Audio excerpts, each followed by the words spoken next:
잠언 30장 15절에서 33절까지 말씀을 교독합니다. 거머리에게는 두 딸이 있어 다오 하느니라. 족한 줄을 알지 못하여 족하다 하지 아니하는 것 서너시 있나니 곧 스올과 아이 베지 못하는 태와 물로 채울 수 없는 땅과 족하다 하지 아니하는 불이니라. 아비를 조롱하며 어미 순종하기를 싫어하는 자의 눈은 골짜기에 까마귀에게 쪼이고 독수리 새끼에게 먹히리라. 내가 심히 기이 여기고도 깨닫지 못하는 것 서너시 있나니 곧 공중에 날아다니는 독수리의 자취와 반석 위로 기어다니는 뱀의 자취와 바다로 지나다니는 배의 자취와 남자가 여자와 함께한 자취며 음녀의 자취도 그러하니라. 그가 먹고 그의 입을 씻음같이 말하기를 내가 악을 행하지 아니하였다 하느니라. 세상을 진동시키며 세상이 견딜 수 없게 하는 것 서너시 있나니 곧 종이 임금된 것과 미련한 자가 음식으로 배부른 것과 미움받는 여자가 시집간 것과 여종이 주모를 이은 것이니라. 땅의 작고도 가장 지혜로운 것 넷이 있나니 곧 힘이 없는 종류로 돼 먹을 것을 여름에 준비하는 개미와 약한 종류로 돼 집을 바위 사이에 짓는 사반과 임금이 없으되 다 때를 지어 나아가는 메뚜기와 손에 잡힐만 하여도 왕궁에 있는 도마뱀이니라. 잘 걸으며 이풍이 있게 다니는 것 서너시 있나니 곧 짐승 중에 가장 강하여 아무 짐승 앞에서도 물러가지 아니하는 사자와 사냥개와 순념소와 및 당할 수 없는 왕이니라. 만일 내가 미련하여 스스로 높은 채하였거나 혹 악한 일을 도모하였거든 내 손으로 입을 막으라. 대저 젖을 저으면 엉긴 젖이 되고 코를 비틀면 피가 나는 것 같이 노를 격동하면 다툼이 남이니라. 아멘. 할렐루야. 하나님의 크신 은혜와 평강이 오늘도 변함없이 여러분 가운데 가득 넘치기를 주님의 이름으로 축원합니다. 오늘 본문 말씀은 소위 숫자 잠언이라고 하는 그런 말씀입니다. 좀 뭔가 수수께끼 같아 보이잖아요. 15절부터 보면 뭐 이런 것 서너시 있다라고 하는 표현이 이제 반복되어 나옵니다. 그래서 이제 숫자 잠언이라고 하는 거예요. 서넛 19절에도 나오죠. 21절에도 나오고 29절에도 나옵니다. 그런데 이제 우리말 성경에서는 그냥 서넛 이렇게 한 단어로 묶어서 번역을 했어요. 근데 원문에는 이게 두 단어로 구분이 되어 있습니다. 세 가지, 네 가지 이제 이렇게 각각 구분이 되어 있어요. 그러니까 예를 들면 15절 보시면 바른 성경은 어떻게 이제 번역을 해 놓았냐면 결코 만족하지 못하는 것 셋이 있으며 결코 족하다라고 말하지 않는 것이 넷이 있으니라고 이렇게 번역을 합니다. 그러니까 셋과 넷을 미묘하게 좀 구분을 짓고 있는 거죠.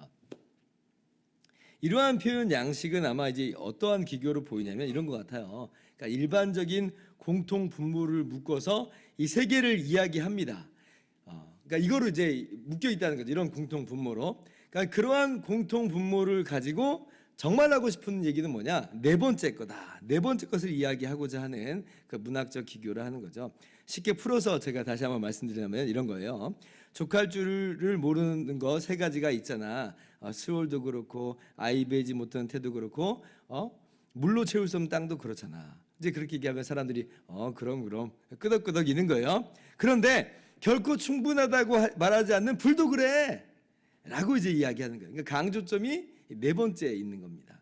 끄덕끄덕거리게 하고 네 번째 정말 하고 싶은 말을 하면서 끄덕거리는 그 사람의 마음에 이게 좀 울림을 주는 거죠. 충격을 주는 거죠. 자, 그렇게 보면 첫 번째 강조하고자 하는 말은 뭐냐? 15절 이하에서부터 이제 강조하는 말은 뭐냐?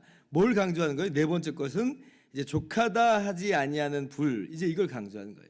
불 뭐냐? 하나님의 심판의 크기가 얼마나 두려운지 알아라는 거예요. 족하다 하지 않는다. 그 어떤 것으로도 그 값을 다 치를 수 없다는 거예요. 자, 그런데 17절 같이 읽어봅시다. 시작.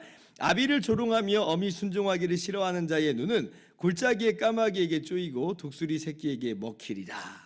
근데 너는 어찌하여 하나님 말씀에 불순종하여서 부모를 공경하지 않는 것으로 그렇게 하나님의 불의 심판을 자취하려고 하느냐라고 하는 거죠. 그 사람이 딱 충격을 받는 거죠. 아, 그렇구나. 부모를 공경해야겠구나. 두 번째, 자 18절 이하에서 그럼 또 강조하는 바는 이제 무엇이 되겠어요? 남자와 여자가 함께한 자취, 이제 이걸 또 강조를 하는 거예요. 자 독수리의 자취, 공중을 날아다니는 독수리의 자취, 뱀의 자취, 그리고 바다를 다니는 배의 자취. 이건 뭐냐면 이제 한번 지나가고 나면 그 흔적을 찾아볼 수 없다는 것들이죠. 그러니까 분명히 일은 진행이 됐어요. 독수리는 날아갔고 뱀은 지나갔고 배도 지나갔습니다. 일은 진행이 됐는데 근데 지나가고 나면 그냥 끝이에요. 돌아보면 없어진 것처럼 보여요. 흔적이 없단 말이에요. 자 그런데 남녀가 함께한 자취도 이제 그렇게 보인다라는 거죠. 그러니까 사람들이 어때요? 남녀가 그렇게 정상적인 부부관계로서가 아니라 그 외의 그러한 관계로서 그렇게 간음을 하는 것에 있어서 사람들이 대범하다는 겁니다. 왜냐하면 자취가 안 남아요. 자취가 안 남아요. 다 가려지는 것 같고 다 사라지는 것만 같아요. 그러니까 오늘날 사람들이 이런 이 성문화를 부부관계에서 갖는 게 아니라 어떤 뭐 쾌락 일변도의 어떤 즐김으로써 놀이처럼 이제 그렇게까지 쉽게 생각을 하더라는 거예요. 그런데 20절 같이 읽읍시다. 시작.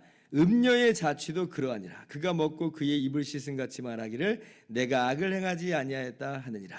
그런데 그런 그 부부관계 외의 관계를 맺는 것에 대해서 뭐라고 이야기해? 음녀다 이야기. 음녀다. 그건 음녀다. 악을 행하는 것이다. 아무리 자취가 안 낳는다고 해도 그것을 성경 분명히 말하는 거예요. 그건 음녀다. 자 그러면 하나님은 과연 그걸 모르실까? 사람에겐 그 자취가 남지 않는다 할지라도 아까 하나님의 그 심판 앞에서는 그 모든 자취가 다 드러나기 마련이다. 두려워할 줄 알아야 됩니다. 자, 세 번째 21절 이하에서 그럼 강조하는 건 뭐냐면 자, 여종이 주모를 이은 것이 될 것입니다. 여종이 주모를 이은 것이 정말 견딜 수 없는 일이라 하는 거예요. 이건 좀 약간 왜 그런가 좀 의아할 수 있을 것 같아요. 또 그리고 이제 이 부분에 대해서는 그 뒤에 그 다음 구절이 나오지 않아 가지고 이게 어떤 설명이 좀 필요합니다. 이게 지금 무슨 내용인가 무슨 의미인가 우리가 알기가 쉽지 않다는 거예요. 그런데 이제 여기에 대한 하나의 예를 제가 성경에서 찾을 수가 있었는데요. 어떤 예가 있냐면 아브라함과 사라의 이야기 속에서 나온 거예요. 창세기에 나오는 건데 창세기에 나오는 말씀인데 근데 사라가 아이를 못 낳잖아요. 아브라함도 나이가 많고 사라도 나이가 많은데 그때까지는 아이가 없어요. 그러니까 이제 사라가 아브라함에게 자기 여종 하갈을 주죠. 이 하갈을 통해서라도 아이를 내가 얻겠다라고 하는 것입니다. 그래서 정말 아이가 태어나요. 그 아들의 이름이 이스마엘이죠. 이스마엘 우리가 알고 있는 이스마엘입니다.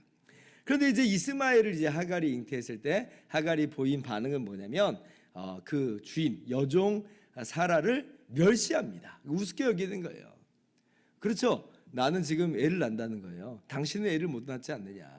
지금은 당신이 여종이고 주인처럼 보이지만 내가 낳은 아이가 장차 아브라함의 뒤를 잇게 된다면 그때는 내 세상이다라고 하는 거예요. 우리들의 세상이다라고 하는 것입니다. 한껏 기고만장해진 거죠. 교만해진 거예요. 그래서 세상에서 견딜 수 없게 하는 게 뭐냐?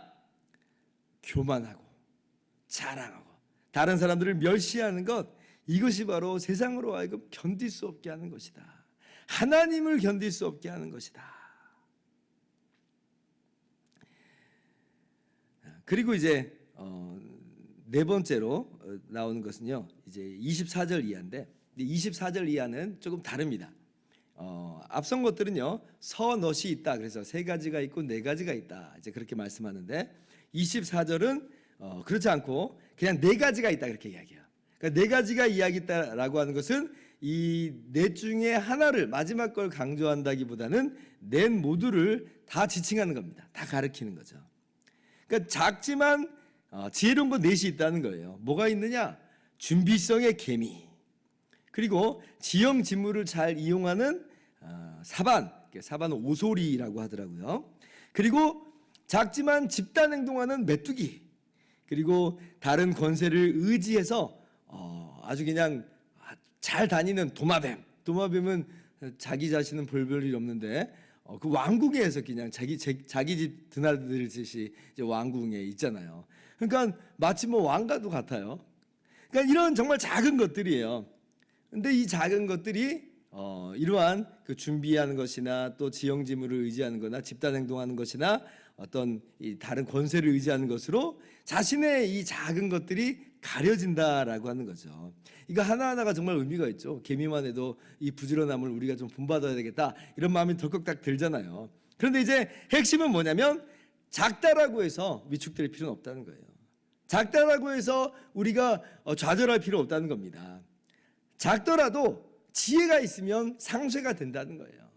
지혜가 있으면 아무리 작은 것이라고 할지라도 결코 작게 여겨질 수 없다라고 하는 거예요. 지혜가 중요하다. 지혜가 중요하다. 자, 마지막 29절 이하입니다.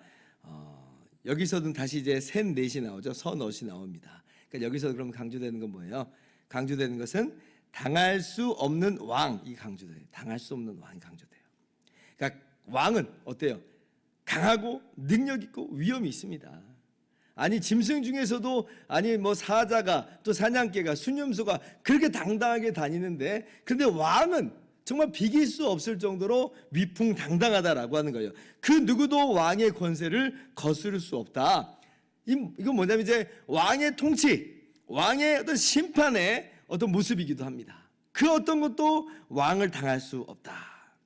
그렇기 때문에 왕 앞에 감히 맞설려고 하면 안 되는 거예요. 왕 앞에서 내가 무슨 한번 덤벼보겠다 이러면 안 되는 거죠. 오히려 왕의 통치를 인정하고 왕 앞에 겸손한 것이 올바른 모습이다, 바른 모습이고 지혜로운 모습이다라고 하는 것이에요. 우리가 정말 왕의 통치를, 왕의 심판을 순종할 줄 알아야 되고 또 두려워될 줄 알아야 됩니다. 그 심판을 두려워할 줄 알아야 돼요. 32절 말씀 같이 읽어봅시다. 시작. 만일 내가 미련하여 스스로 높은 채 하였거나 혹 악한 일을 도모하였거든 내 손으로 입을 막으라.